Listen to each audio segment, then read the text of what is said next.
are done. Zante completed. We've got a brand new, literally quite brand new A321NEO coming home.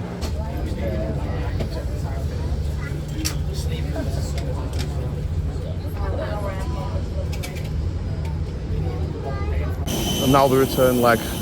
Shamefully, it's not a 757. However, we've got G-SUNJ today.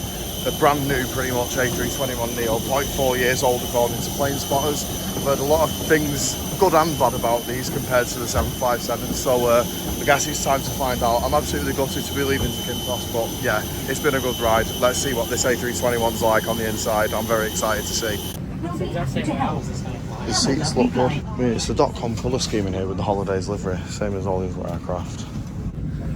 Obviously, completely different layout to the 75.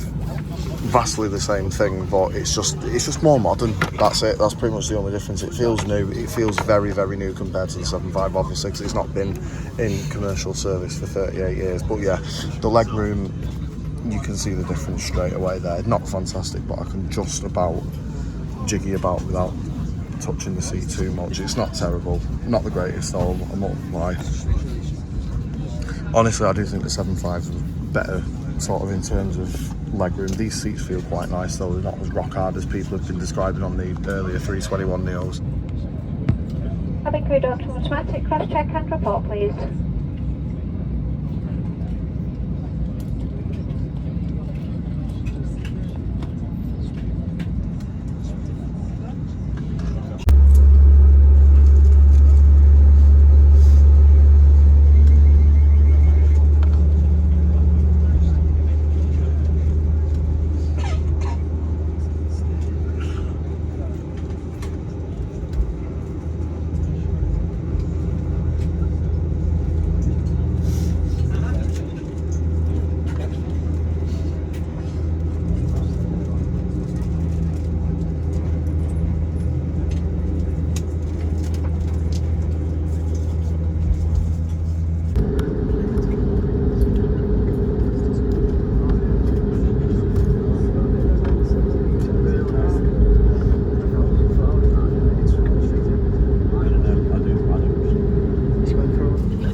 is now about an hour in. Got myself some more beverages again for the way home, just because we already missed the Zante sunshine. I've got the exact same as last time, and you've got the exact same as last time as well. I had Grey Goose last time. This time I've got Bacardi. Food-wise, it's exactly the same now, 100%. And as usual, the service by Jet2 is absolutely second to none. Sublime. Can't fault it whatsoever. And yeah, we're about an hour in, like I said, and on the Neo, I'm not gonna lie, I'm in the middle seat, I'm struggling a bit for leg room here. However, I can just about wiggle about with some. I've not got numb bum just yet, put it that way. But I am expecting that in the next hour, and I'm gonna have to go for a stretch and actually remember to do a bog log this time, because I forgot to do one on the 7.5. I've literally left my phone when I was going to solely record that. But anyway, yeah. Gonna taste test all this stuff. This is definitely alright, and yeah, I'm sure this will be too.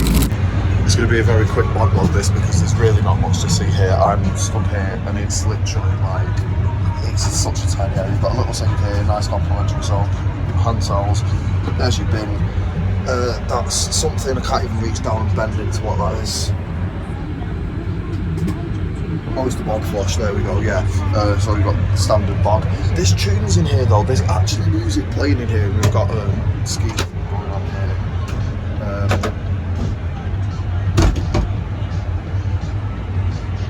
So yeah, don't know what that was all about. But yeah, that's pretty much it for the bog. Very basic, nice and simple. Finishing up these, still all relatively comfy now that I've been up and done the bog log. It really wasn't too bad. I think we've only got just over an hour left to go until we get back to Manchester, so we'll see how the rest of the flight goes. I must say, it's been very, very smooth, this thing. It's been, I would say, probably a little bit smoother than the 7.5, but obviously this thing's not got 40 years on its age. But yeah, overall, I don't think they've done a bad job. A couple of improvements to be made, but we'll discuss those sort of once we're off the aircraft and see what the rest of the flight is like.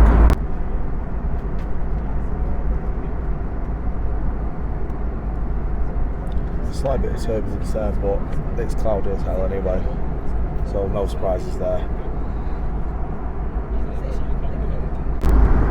One for the road, and I don't know where we are, because you can see as probably as much as I can see currently right now, so I think we're only about an hour off from being back at Manchester, so yeah, I'll update you on any views and things in the meantime once I'm finishing these. There's really not much I can do right now, because everywhere's packed, so everyone's probably trying to get the things done before the seatbelt sign comes back on.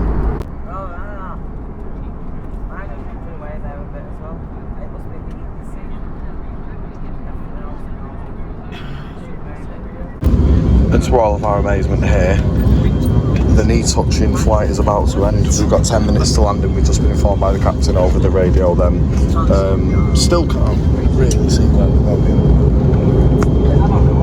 A lot of low-level clouds, but we're not that far. We've been descending for, I'd say, a good 15 minutes now for sure.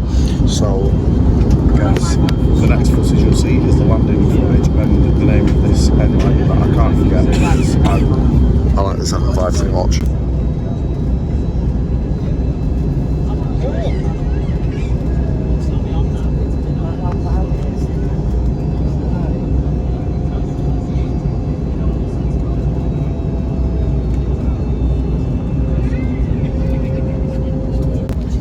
There we go through the clouds.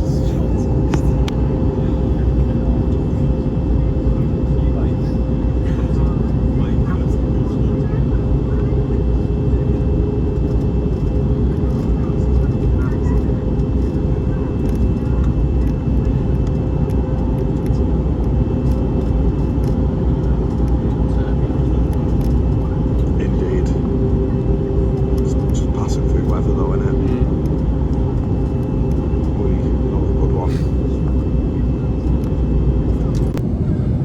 I don't think we've experienced a go-around actually. No, I don't think we have. I think we might have dropped too much altitude too quickly in the descent. Yeah, maybe ground. Because I felt it at one point through the turbulence, we just dropped like that. It did, to be So fair. I think it might have just with the ILS a little. Yeah, it probably did. Because you can't do a visual approach in this. Not really. No, well, no, you're not going to see any more than we're seeing. In fact, less, because we can't we can actually see the wing I and the might ask engines. that, you know, if we get in the cockpit, I might ask. Alright, yeah. Hey, there's a bit of bonus content for viewers. We've asked actually to get in the cockpit at the end, so if we've got time, we're going to nip by and just, if they're nice enough about it, then they'll let us in, won't they? Hopefully. But yeah, that was weird. I genuinely thought we were doing a go around at about 4,000 feet then, but no, we've just started to descend again now, and there is gloomy Manchester. Yes. Here we go, ladies and gents. The interior, by the way, check these lights out. What a fantastic interior.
And there we go, ladies and gents, we're down back in EGCC with an absolute smackdown of a landing. That was quite good actually, I did enjoy it. I might be cheeky and throw this picture in there. I never post myself online, but sod it, because we asked the flight deck if we could sit in the first officer's seat, and they actually said yeah. And I got to look at the new A321NEO cockpit, which was absolutely mega. It's a very nice place to be, I can't lie. But yeah, overall experience, when I get home, I'm gonna just go over the footage and speak and narrate over it, because I'm absolutely destroyed now, I won't lie to you.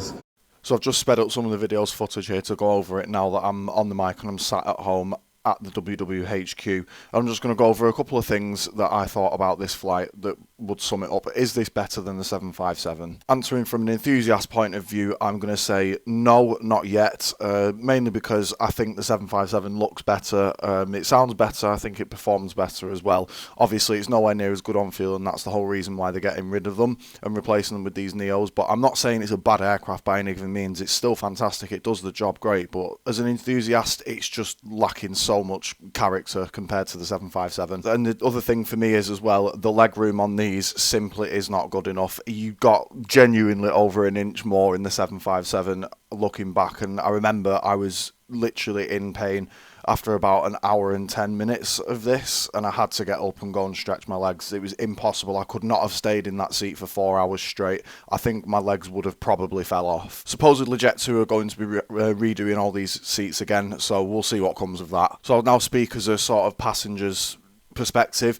If you're looking at it from a passenger's perspective, there isn't really much of a difference, other than it's mainly the enthusiast things. If you're a passenger, you'll probably enjoy it slightly more because it's a lot quieter with no RB211 screaming in your ear for 4 hours, but I like that sort of thing. But as a passenger, you don't want to be listening to that for 4 hours realistically. You want it to be nice and quiet.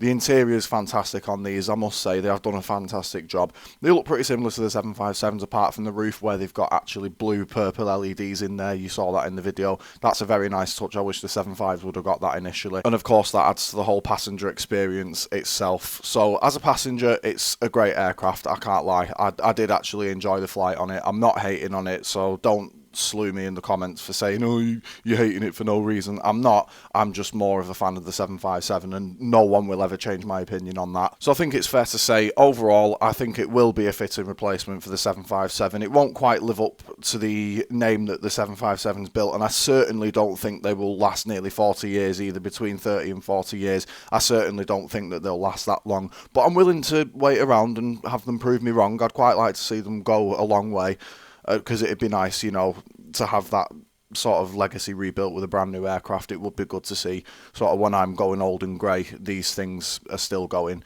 but you never know. And I think I'll leave it there for a short summary. I'll say, yes, it is a fitting replacement. It's the absolutely closest thing that you can possibly get to a 757 without them making a 757 MAX or potentially a 797, which realistically, it's probably not going to happen with the state of Boeing at the moment. But yeah, that's a story for a completely another day.